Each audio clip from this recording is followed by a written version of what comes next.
Afternoon, sophomores. It's 4:45 as I'm speaking to you. I don't know what time it is where you are. Probably not early in the morning if you're anything like my kids who are now 20 and 24. But at least Lane still is fond of sleeping in. So maybe you've been doing some of that. We're going to do this chapter, lesson 32.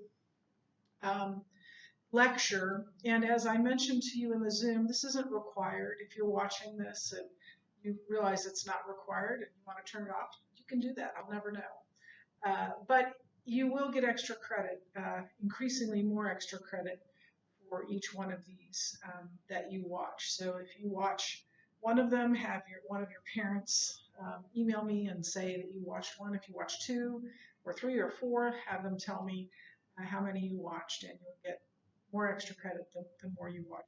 And the reason I'm doing that is not because I want to spend my time doing these lectures, although I really do enjoy doing these particular lectures. But this is such an important part, not only of the Gospel of John and not only of the Bible, but of our faith. These lessons on Christ's arrest and betrayal and trial, and on his crucifixion and his resurrection, and then his conversation with Peter after the resurrection are really important for the formation of our faith and for this the world really, and for this study. So I wanted to offer them to you, make them available to you so you could watch them if you wanted, and if you don't, that's fine too. So we're going to talk about Christ's betrayal and arrest and trial. And this is in John 18, and we're going to read John 18 in just a little bit. But this is late Thursday into early Friday. So Jesus is arrested. It had to have been late when he was arrested because the disciples were falling asleep on him, right? So it was late, and he was held overnight. He was given some trials and held overnight because they had to wait until morning to take him to Pilate. So they questioned him and tried him illegally in a number of ways. First of all, you could have a trial at night. That was against Jewish law right there. But they would wait until morning and hold him until morning till they. So this is where we are, late Thursday night. And Jesus has just finished his intercessory prayer, his prayer for himself, for his disciples, and for all those who would follow after that. And we don't know for sure where he was. Some people think he was still in the upper room. A few chapters back, Jesus said, "Let us leave here."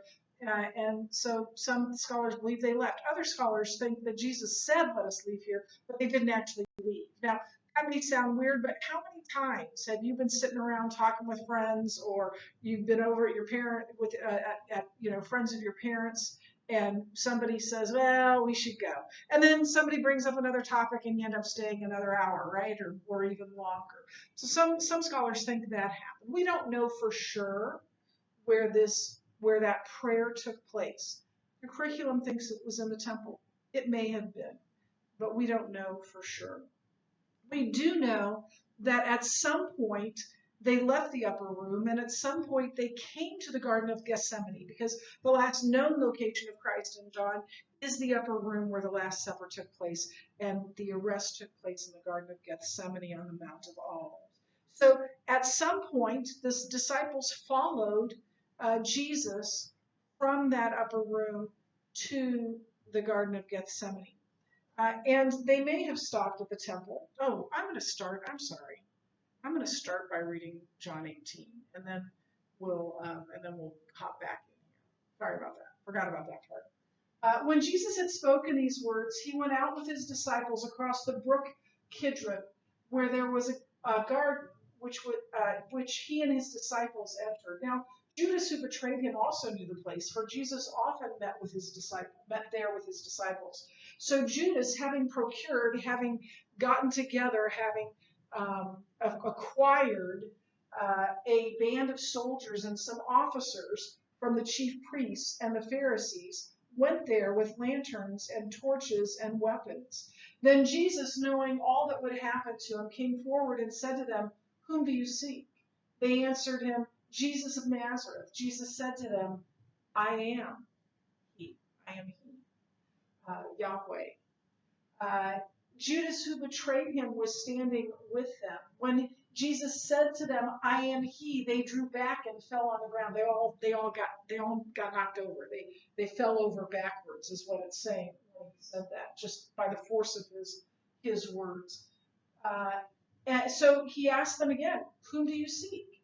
And they said, "Jesus of Nazareth." Jesus answered them, "I told you that I am he. So if you seek me, let these men go." So he is protecting, right? He's protecting his disciples. He's saying, let them go. You're looking for me, just take me. This was to fulfill the word that he had spoken, "Of those whom you gave me, I have lost not one." Then Simon Peter, having a sword, where did he get a sword? But he had a sword, drew it and struck the high priest's servant and cut off his ear. The servant's name was Malchus. That is a clue that this is an eyewitness account. Because fairy tales and legend don't include details.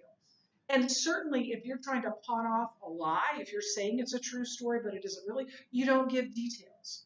I'll never forget the story. I may have told you this already, but a teacher I worked with at Miller North said that one time she was teaching and these 4 boys came into first hour late, and they said we had a flat tire, and she said, "That's fine. You just missed a quiz, so sit down, take out a piece of paper. There's just one question: which tire?" And of course, they didn't all get it right because they were lying. They didn't give details. Why? Because when you're lying, you want to make it as broad as possible, right? So that you can't be found out. The servant's name was Malchus, is an earmark, is a marker of a true story, of an eyewitness story that John remembered his name. So Jesus said to Peter, "Put your sword into its sheath. Shall I not drink the cup the Father has given me?" So the band of soldiers and their captain and the officers of the Jews arrested Jesus and bound him. First they led him to Annas, who was the father-in-law of Caiaphas, who was high priest that year. It was Caiaphas who had advised the Jews that it would be expedient that one man should die for the people. Simon Peter followed Jesus, and so did the other disciple, meaning John. And since that disciple was known to the high priest, he entered with Jesus into the courtyard of the high priest. But Peter stood outside at the door. So John was able to go in to where the proceedings were in the high priest because he was known by the high priest family. Peter, whether he could have followed John or not, we don't know. But he chose to stay outside. It's a picture, isn't it, of where both their hearts were on that time. So the other disciple, who was known to the high priest, went out and spoke to the servant girl who kept watch at the door and brought Peter in. The servant girl at the door said to Peter, "You also are not one of this man's disciples, are you?" Peter said, "I am not." By the way, Peter probably could have gone in with John at this point. He chose to remain outside.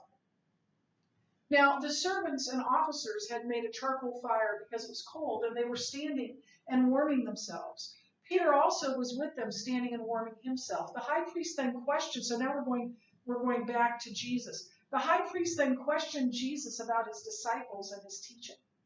Jesus answered him, "I have spoken openly to the world. I have always taught in the synagogues and in the temple, where all Jews come together. I have said nothing in secret. Why do you ask me? Ask those who have heard me what I said. To them, they know what I said." When he had said these things, one of the officers standing by struck Jesus with his hand, saying, "Is this how you answer the high priest?" Jesus answered him, "If what I said was wrong, bear witness about the wrong. But if what I said is right, why do you strike me?" Annas then sent him bound to Caiaphas, the high priest. Now, Simon Peter was standing, so now we're back in the courtyard again. Now, Simon Peter was standing and warming himself, so they said to him, you also are not one of the disciples, are you?" He denied it and said, "I am not." One of the servants of the high priest, a relative of the man whose ear Peter had cut off, asked, "Did I not see you in the garden with him?" Peter again denied it, and at once a rooster crowed. Then they led Jesus from the house of Caiaphas to the governor's headquarters. It was early morning.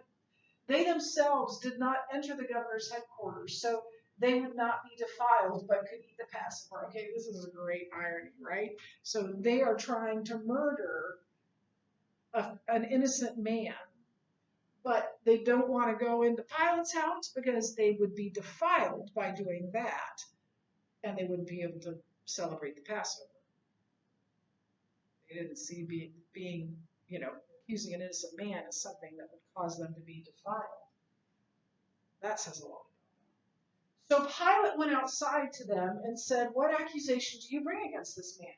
They answered him, "If this man were not doing evil, we would not have delivered him over to you." So they don't know what they're charging him of, right? They're like, "Well, we wouldn't have brought him unless he did something evil. You got to trust us. He did something evil." Pilate said to them, "Take him yourselves and judge him by your own law." The Jews said to him, "It is not lawful for us to put anyone to death." In other words, their goal is for Jesus to be executed. By their law, they couldn't execute him. They needed the Romans to execute him. This was to fulfill the word that Jesus had spoken to show what kind of death he was going to die, because if the Romans were going to kill him, he was going to be crucified. Remember, he talked about being lifted up, which was a euphemism for crucifixion. So Pilate entered his headquarters again and called Jesus and said to him, "Are you the king of the Jews?" Jesus answered him, "Do you say this of your own accord, or did others say it to you about me?" Pilate answered, "Am I a Jew? Your own nation and the chief priests have delivered you over to me. What have you done?" Jesus answered, "My kingdom is not of this world. If my kingdom were of this world, my servants would have been fighting that I might not be delivered over to the Jews. But my kingdom is not from this world." Then Pilate said to him, "So you are a king?" Jesus answered, "You say that I am a king. For this purpose I was born, and for this purpose I have come into the world to bear witness to the truth.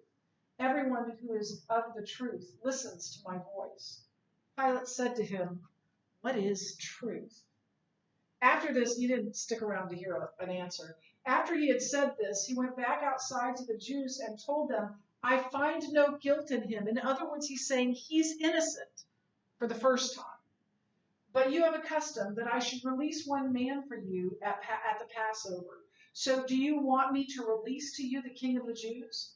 They cried out again, not this man, but Barabbas. Now Barabbas was a robber. So after Jesus finished praying, he makes his way to the Mount of Olives. Now, I want to tell you right now, this is we're looking from south to north. You're about to see a picture that's we're looking from north to south, which means it's flipped over. So I got confused by that the first time. I'm not really good at the spatial thing, so I didn't want you to.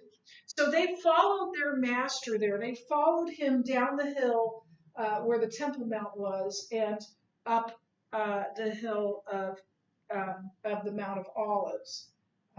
Into the Garden of Gethsemane. Now here's an actual picture of the area. By the way, this is the Kidron Valley, and there's a brook that was mentioned, the Kidron Brook, the Brook Kidron. It's dried up at this point in time, but in the rainy season, there would be a brook. You can see off to the right here. So remember, in the drawing, the temple was on the left and Gethsemane was on the right. Flip it around. On the right over here at the top of this hill would have been the temple. It's now the Dome of the Rock. It's now a mosque. And then this is the Mount of Olives on the other side. Obviously, those houses were not there when in Jesus' time.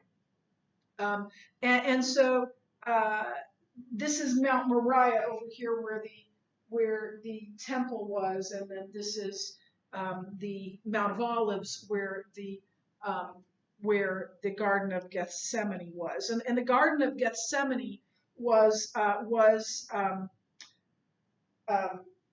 place that Jesus went frequently. And in fact, it was in an olive grove. So and Gethsemane means olive press. So we can know that was why it was called the Mount of Olives, right? And it was a favorite place of Jesus to go. He probably spent a number of nights there over the course of his life. And it was late. We don't know how late, but it was very late. In fact, the disciples are getting sleepy. And so Jesus takes his disciples and he calls to him Peter, James, and John and says, "Come with me." And he goes farther into the garden so that he can pray. And he says, "Stay here and watch," meaning stay here and pray with me, essentially. And he goes farther away from them and he begins. This is when he prays, "Father, if it's possible, take this cup away, but not mine as I will, but as you will." And they fall asleep. And Jesus comes back and they're asleep. And he goes back and prays again, and they're asleep again. And the third time when they're asleep, he says, "Arise, let's go. It's time." And it was time for him to be arrested. So the disciples were sleepy and couldn't stay awake. Let me see. Yeah, this is what the Garden of Gethsemane looks like today. It probably didn't look like that in Jesus' day. It's obviously been turned into some place of an attraction for people to come to, but that's what it looks like today. And so we'll talk about this in a second. So there are two gardens that are prominent in Scripture. The first is the Garden of Eden at the beginning, and the second is the Garden of Gethsemane at the end of Christ's life. And in the Garden of Eden, Satan began the battle of the ages by entering the garden to tempt Eve and also Adam in an attempt to undo God's plan, an attempt to destroy God's plan. But he could not. And so Satan began that battle and began that attack on God and on what he had planned to do. In the Garden of Gethsemane, Jesus is beginning to work to reverse what Satan had wrought on mankind. And so we see this picture of these two gardens. Your curriculum presents this passage as 4 acts, actually 3 in this chapter. The 4th one will be in the next chapter. But Act 1 is the betrayal and arrest of Christ. Act 2 is the trial of Christ. Act 3 is Peter's denial. That's what we'll talk about today. And then in the next lecture, we'll talk about Pilate's trial of Christ. So let's go through these first 3. The betrayal and arrest of Christ. I'm not going to read through it again. We'll just refer back to it. So it says here, "Then Jesus, knowing all that would happen to him, came forward and said to them, 'Whom do you seek?' They answered him, 'Jesus of Nazareth.' Jesus said to them, 'I am he.' Judas, who betrayed him, was standing with them. When Jesus said to them, 'I am he,' they drew back and fell to the ground." So we see here that Jesus actually captures the enemy. They don't so much capture him as he captures them.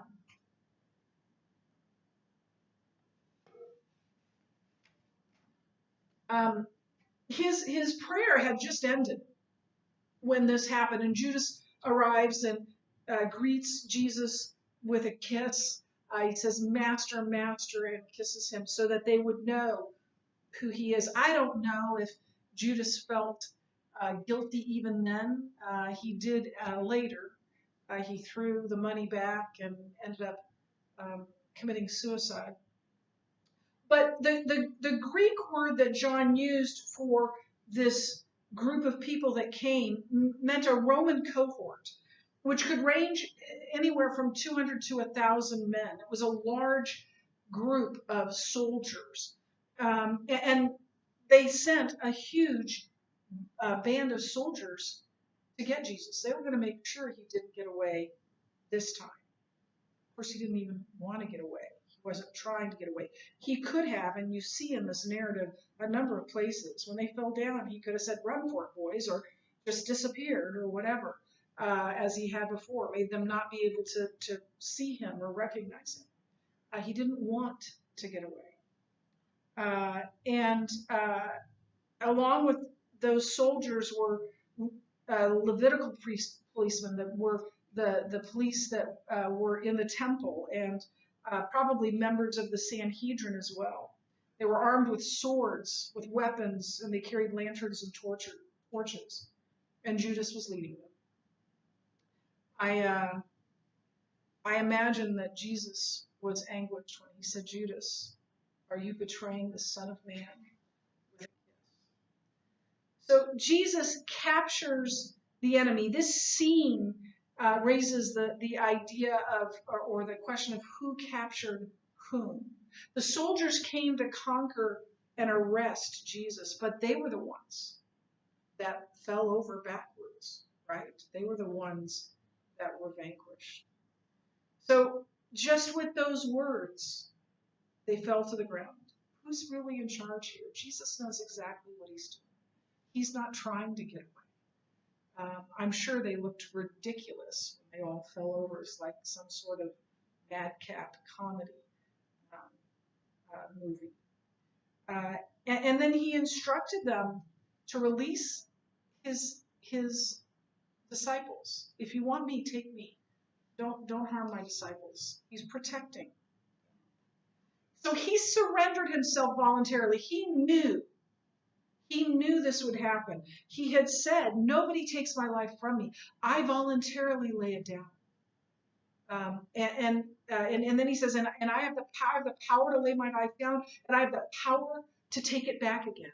When he says I have the power to lay it down, he's talking about his crucifixion. When he says I have the power to take it back again, he's talking about the resurrection. They couldn't have arrested Jesus. They couldn't have done anything to Jesus without Jesus allowing it.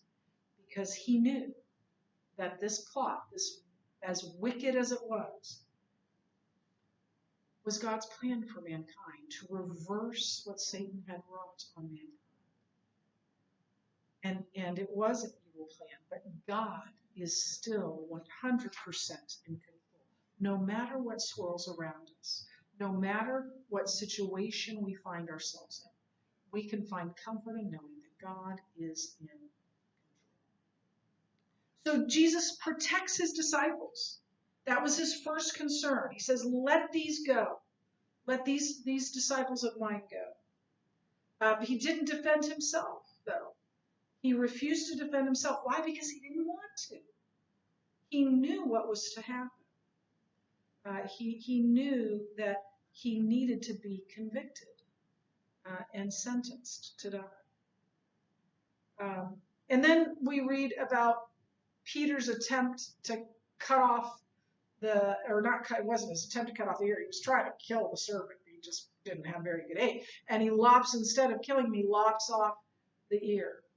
And Peter could have been executed for that. But Jesus quickly calms the situation, rebukes Peter, and puts Malchus's ear back. That heals Malchus's ear. And that's probably what kept Peter from getting in trouble that night. So that's Act 1.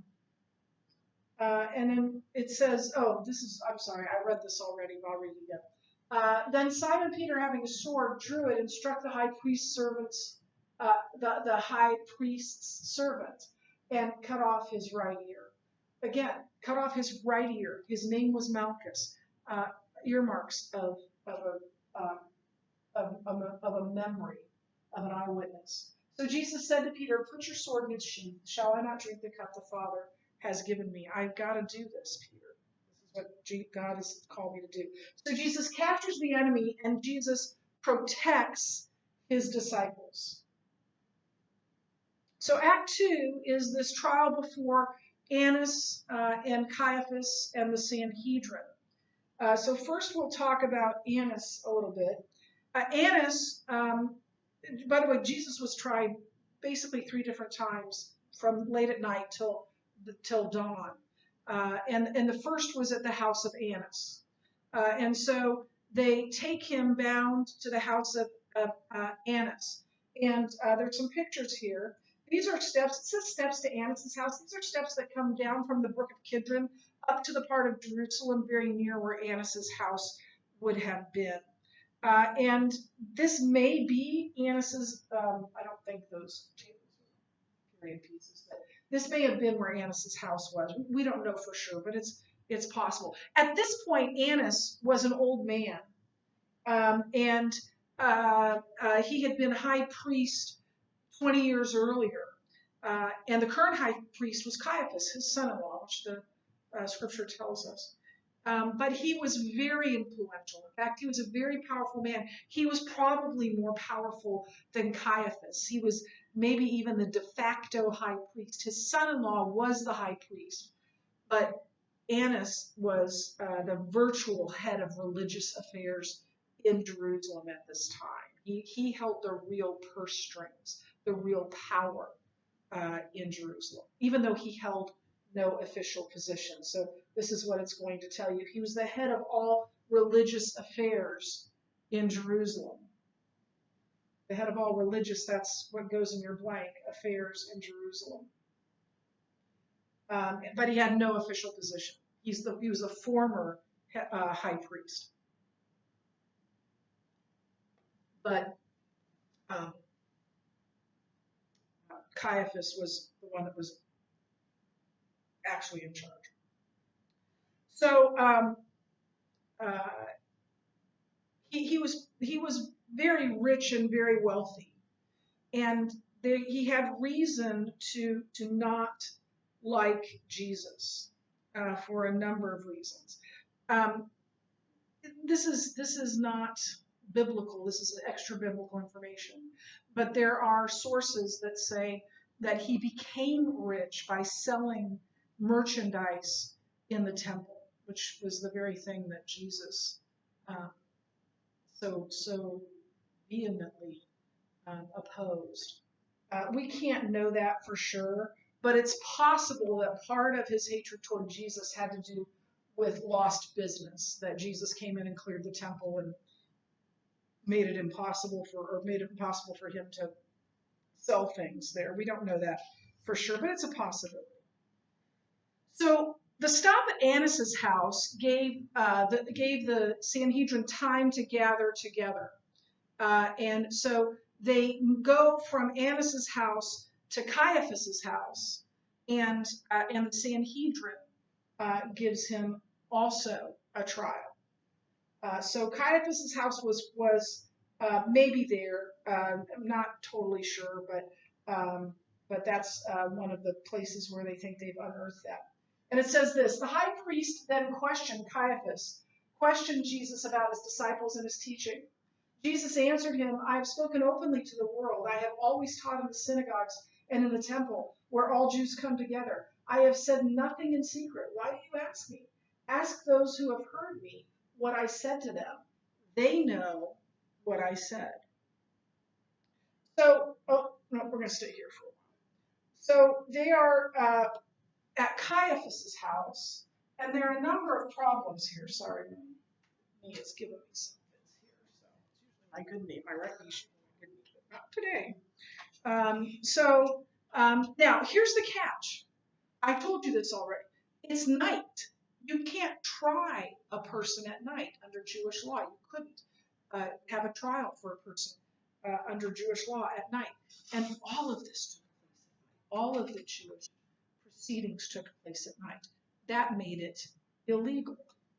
But they had to hang on to Jesus until daybreak because they couldn't take Jesus to Pilate until then. And as we already mentioned, they needed Pilate. They needed Rome to execute. And so the high priest asks Jesus about his disciples and what he taught, and he protected his disciples again. He said that, he said, why do you ask me? Ask someone else. He doesn't bring his disciples. Ask all the people I taught that were in the synagogue and in the synagogues and in the temple.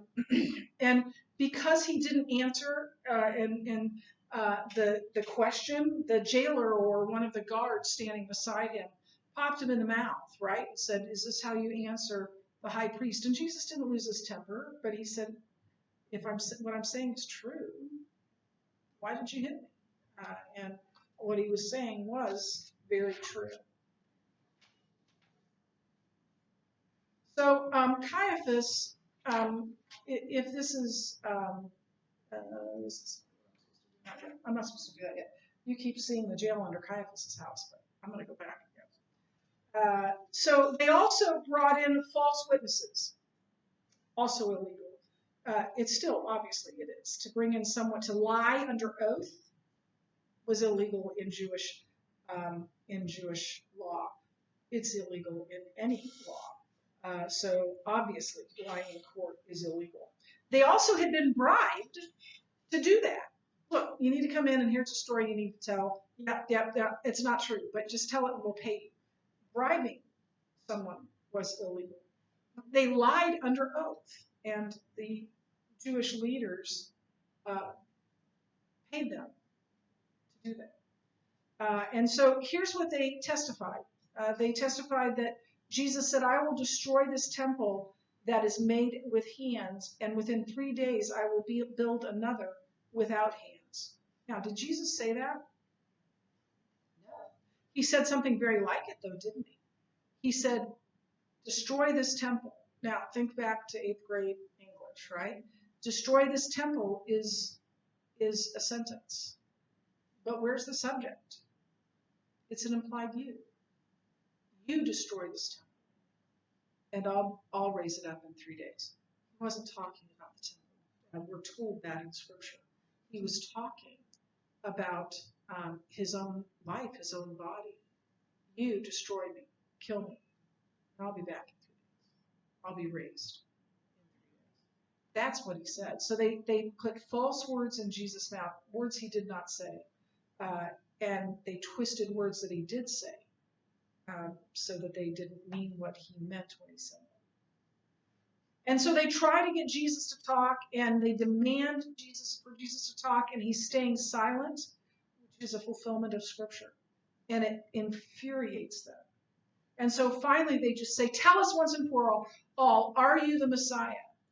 And he says, I am. Yahweh. Still insisting that he is God. So at this point, they lose, the Jewish leaders lose all composure, and they stand up and they start tearing their clothing, which is something that was done in extreme anguish in ancient times, in ancient Near East cultures. And then they said, we don't need any more witnesses. We've heard it out of his own mouth. This is blasphemy. They were so enraged that they began to strike Christ in the face with their sticks and with their hands and spit on his face.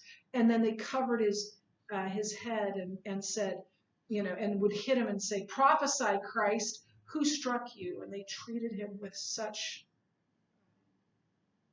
hatred and vile anger.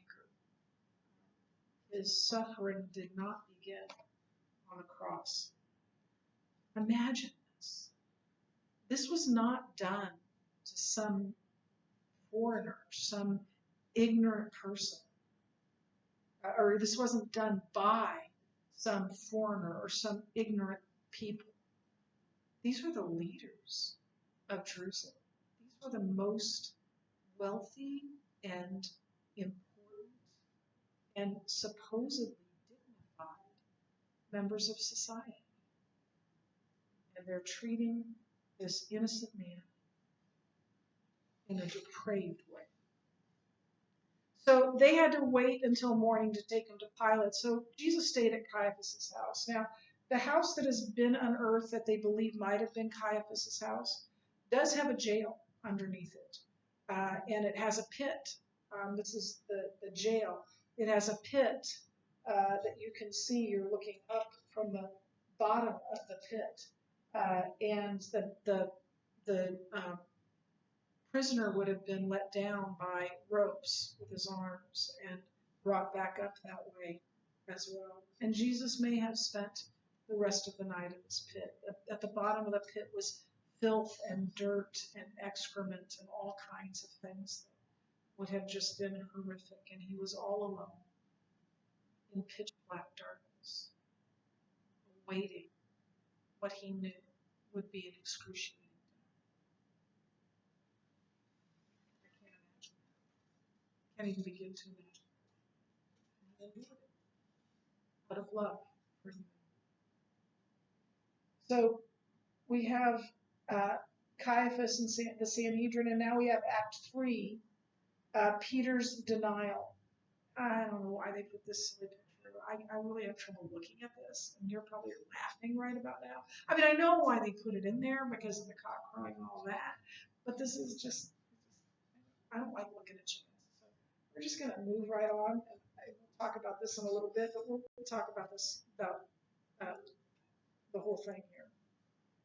So while the trial, this is kind of this play that goes back and forth, right? So while that trial was going on, Peter was outside, and so things were unfolding outside as well. Peter and John followed at a safe distance to the Annas' house, and maybe even then to Caiaphas' house as well. And John knew the high priest, and so maybe it was just Caiaphas' house because it said the house of the high priest. But obviously Annas was part of that family as well. And because John knew the high priest, he was let in. He was able to follow Jesus into the house. Peter might have been able to, we don't know. But he chose not to, even if he could have. He stayed outside in the dark. And so he chose to stay outside where first, a person, 3 people asked him in succession. You were with him. A young maid said, you were with him. And then one of the guards that had been in the arresting party was at the fire. And I imagine by the fire they were talking about what had happened. And they were probably saying horrible things about Jesus and laughing at Jesus and his disciples while Peter stood there, silent, not defending Jesus, not defending himself or his fellow disciples. And while warming at the fire, the man said, you were with him. You were one of them. And he said, I was not. And then again, another person says, you're one of them. You're one of his disciples. And Peter didn't just say, I'm not. He called down curses on himself. He may have even called down curses on Christ.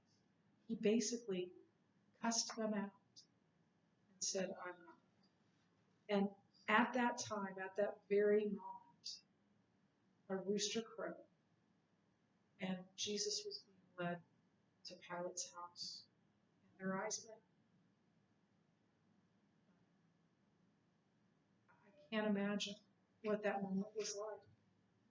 What was the look on Jesus' face? I don't think it was anger. I think it was maybe disappointment and grief. But I think it was also compassion. And in a little while, after the resurrection, he's going to affirm Peter again. He's going to restore Peter. Right now, Peter is justifiably anguished. And he runs out into the night. And not only has denied his Lord 3 times, but now he's deserted him. Sometimes I wonder how often I have denied Christ with uncaring and faithless words, or perhaps by being silent. How often have I denied him by how I have behaved? And it convicts me. This is a sober ending. It's a sober story. Until we get to that fishing trip, after the resurrection, until we get to the resurrection. From here to the resurrection.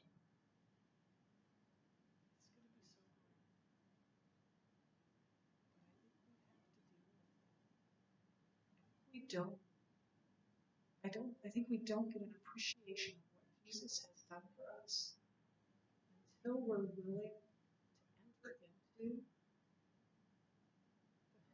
horrific and painful and awful things that happened on this night and on the next day. it's not just, this is not just a sober ending to the story. It's a sober unit. It's a sober couple of chapters in John. And so I think the best way for us to end today is in prayer. Let's pray. Father, thank you. Thank you that hard truth can be good truth, important truth. And that's what we see in this chapter. The enormity of what Christ was willing to suffer, even in these first hours, is overwhelming. I pray, Father, it would cause us to fall to our knees in surrender and worship to you. We love you and praise you in Jesus' name. Okay, the others will be available shortly. Thanks for watching, whoever you are.